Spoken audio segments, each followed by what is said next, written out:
사무엘상 30장 11절에서 20절까지 말씀입니다. 11절에서 20절 한 절씩 읽겠습니다. 군인들이 들녘에서 한 이집트 사람을 발견하여 다윗에게로 데리고 왔다. 그들은 그에게 빵을 주어 먹게 하고 물도 주어 마시게 하였다.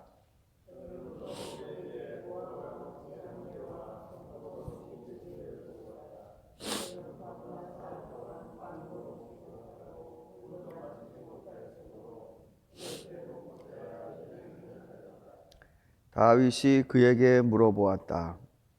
너의 주인은 누구이며 내가 사는 곳은 어디냐? 그가 대답하였다.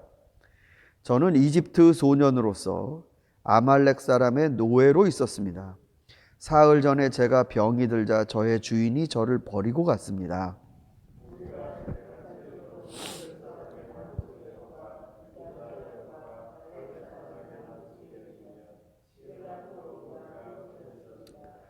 다윗이 그에게 또 물었다.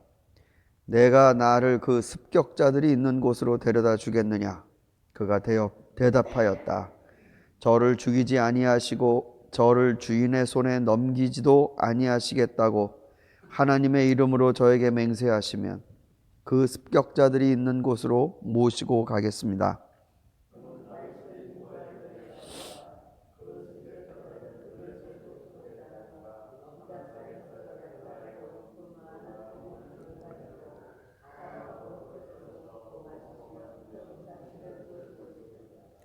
다윗이 새벽부터 그 이튿날 저녁 때까지 그들을 치니 그들 가운데에서 낙타를 탄 젊은이 400명이 도망친 것 말고는 한 사람도 살아남지 못하였다.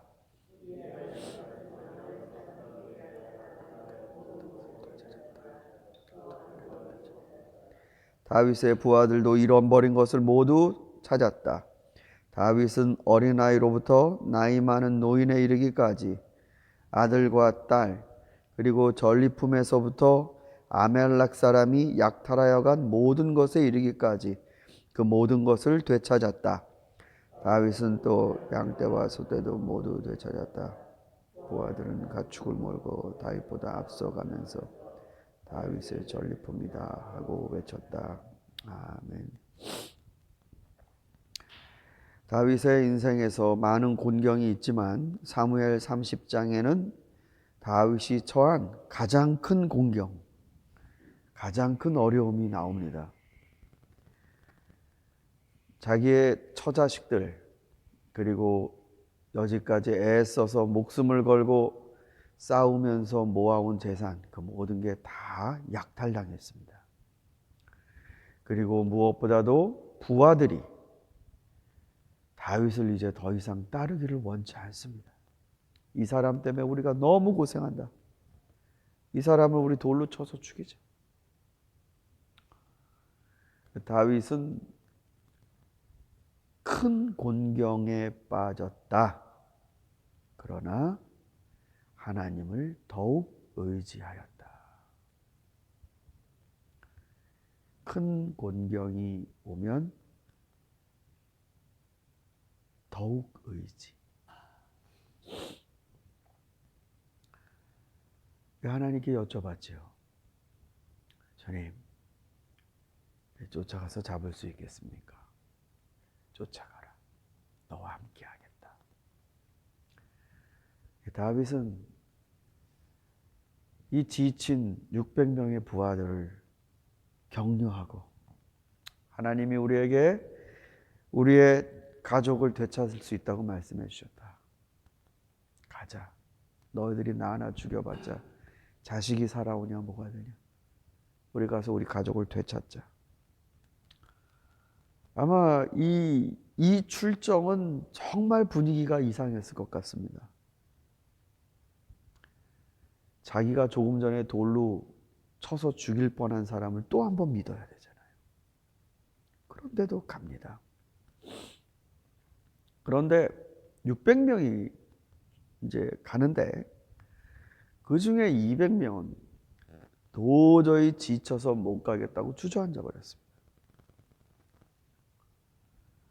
뭐 그 사람은 처자식이 없습니까? 잃어버린 게 없습니까? 근데 이제 몸이 안 되는 겁니다. 말씀드렸다시피 그 사람들이 멀쩡히 집에 있다가 간 게 아니라 저쪽 아베까지 가서 전투대열에 있다가 아기스가 돌려보내서 다시 돌아왔습니다. 그러니까 계속 여정에 있었어요. 근데 다시 또 쫓아가야 되는 일이 너무 힘들었습니다. 그래서 200명은 그냥 주저앉아 버렸어요. 그러면 그 400명만 데리고 이 아말렉을 쫓아가서 전투를 해야 하는데 이건 큰 전력 차질입니다. 3분의 1이 안 움직이니 그 사람들도 싸움을 할 때 한 사람이 하면 될 거를, 아니 두 사람이 하면 될 거를 그걸 한 사람이 하게 되는, 그만큼 400명에겐 더 큰 부담입니다. 그런데 가다가 어떤 한 노예를 만났습니다. 근데 이 노예가 보니까 정신을 못 차려요. 여기 보니까 소년이라고 되어 있습니다. 근데 이 부하들과 다윗은 그 노예를 또 그냥 지나가지 못합니다. 아유, 저것도 곧 죽겠구만 그러면서 슉 지나가는 게 아니고 그 노예에게 먹을 걸 줍니다. 물을 줍니다. 그리고 또 자신들이 갖고 다니는 무화과 나무 그리고 건포도, 이건 전투식량이죠. 이 소년이 들녘에 있으면 죽을 확률이 너무 높기 때문에 더 가라고, 그래서 그걸 쥐어줍니다. 그리고 물어보죠. 넌 어디 사람이냐? 그랬더니 이 소년은 이집트 사람이고 아말렉 사람의 종이었습니다. 귀가 번쩍 열리는 거죠. 그런데 이런 말을 합니다. 제가 병이 들었는데 주인이 저를 그냥 버렸습니다. 그래서 왜 그 들판에서 비실비실 거리다 쓰러졌는지 답이 나왔어요. 아말렉 사람이 약탈하러 왔다가 이 노예가 힘을 못 쓰니까, 병들어서 힘을 못 쓰니까 그냥 버린 겁니다.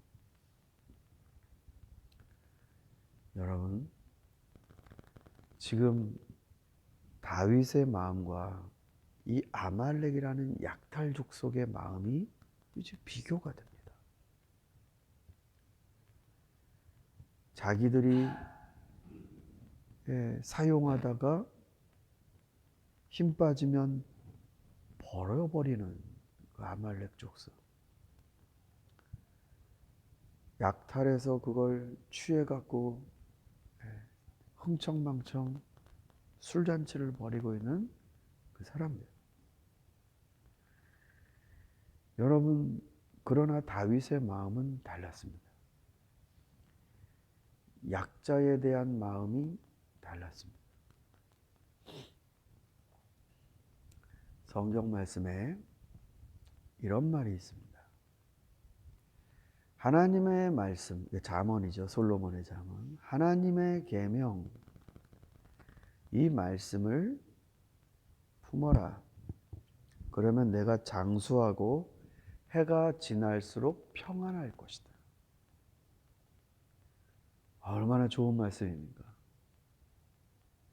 이민 오셔서 사시는 분, 목회를 하다 보니까 해가 갈수록 정말 평안하신 분들은 많지 않아요. 청년은 청년대로, 또 결혼하면 결혼한 대로, 비즈니스 할 땐 비즈니스 하는 대로, 은퇴하면 은퇴한 대로 계속 걱정들이 더 쌓여가는 모습들을 봅니다. 그런데 하나님 말씀을 품어라. 그러면 해가 갈수록 너가 평안해질 것이다. 근데 두 번째가 뭐냐면요, 인자와 진리를 목에 걸고 다녀라. 그러면 그것이 너를 하나님 앞에 사람 앞에 존귀하게 만들 것이다. 여기서 인자와 진리라는 단어가 나옵니다. 인자는 그야말로 은혜입니다. 은혜. 은혜는 선물이고, 은혜는 공짜고, 은혜는 그 사람의 조건과 자격이 합당하기 때문에 주는 상이 아닙니다. 달라요. 상은 근거가 있습니다. 근데 은혜는 그게 없어도 주는 게 은혜입니다. 그리고 진리는 이건 목에 칼이 들어와도 바뀌면 안 되는 게 진리예요. 이건 끝까지 원칙과 자신의 목표와 성취에 있어서 그 길이 왔다리 갔다리 하면 안 되는 겁니다. 봐줄 수 없는 게 진리예요. 근데 이 두 가지를 같이 갖고 있으면 사람과 하나님 앞에 존귀하게 될 거다라고 했습니다. 여러분 지금 전쟁하러 가는 거예요. 다윗이. 전쟁을 하러. 적을 반드시 무찔러야 돼요. 내 온 힘을 써야 합니다. 물러날 수 없는 것입니다. 마음과 정신, 육체가 모아집니다. 오로지 승리를 위해. 여기서 인자가 어디 끼어들어갈 수 있겠습니까? 그런데 다윗은 그게 있어요. 지금 어떤 상황에서 쫓아가는지 우리가 읽지 않았습니까? 그 상황에서도 인자가 있어요. 그래서 다윗이 존귀한 것입니다. 동시에 다윗은 진리가 있어요. 늘 먼저 하나님께 물어봅니다. 하나님의 말씀이 뭔지. 다윗은 신비하게도 이 두 개를 갖고 있어요.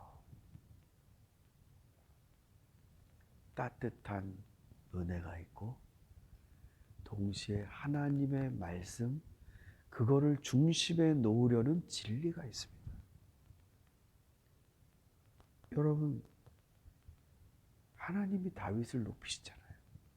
솔로몬이 한 말이 맞지요. 인자와 진리를 목에 걸고 다녀라.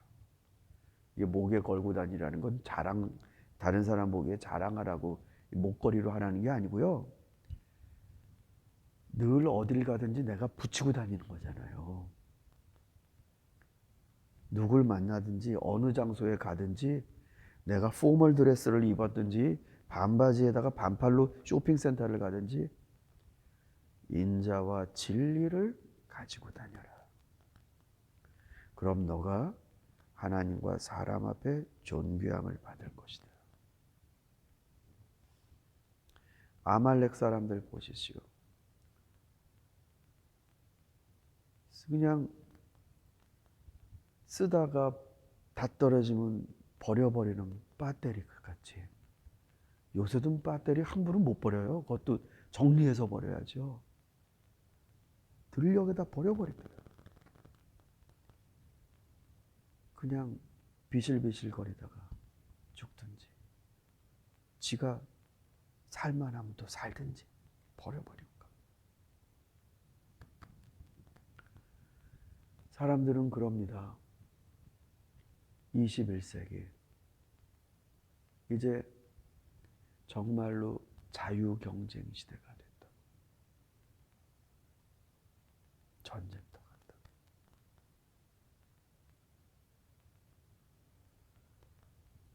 젊은이들이 일할 기회를 찾는 게 너무 어려워지고 또 일꾼을 찾는 사람들은 사람을 못 찾아갖고 또 그게 너무나 큰 스트레스입니다. 이러한 경쟁의 때에 인자를 갖고 있는 사람이 존귀히 여김을 받습니다. 우리 사랑하는 새벽의 성도 여러분, 여러분 간구하실 때 기도들이 많이 있으시지만 최소한 우리가 아침에 나오면 한 10명 우리 기도 보따리 안에 사람 들어있지 않겠어요? 오늘은 여러분 기도하실 때 여러분 그 기도 보따리에 앉는 분들을 기억하시며 꼭 이거를 한번 축복해 주십시오. 하나님, 아무개 집사님이 이 험한 경쟁의 들판에서 인자와 진리를 갖는 사람이 되게 해 주십시오. 하나님 앞에 존귀함을 받는 사람이 되게 해 주십시오. 여러분 가족을 위해서 기도하실 때 하나님, 내 아들이, 내 딸들이, 내 남편이, 내 아내가, 내 손주들이 이 험하고 살벌한 세상에서 인자한 사람, 진리가 있는 사람으로 살게 해 주십시오. 군계 일학이라는 건 하나님 앞에 바로 이런 사람입니다. 아무쪼록 여러분과 여러분 기도 가운데 있는 분들이 정말 인자와 진리를 품고 다윗처럼 하나님 앞에 높임을 받으시는 축복이 있으시기를 소망합니다. 기도하겠습니다.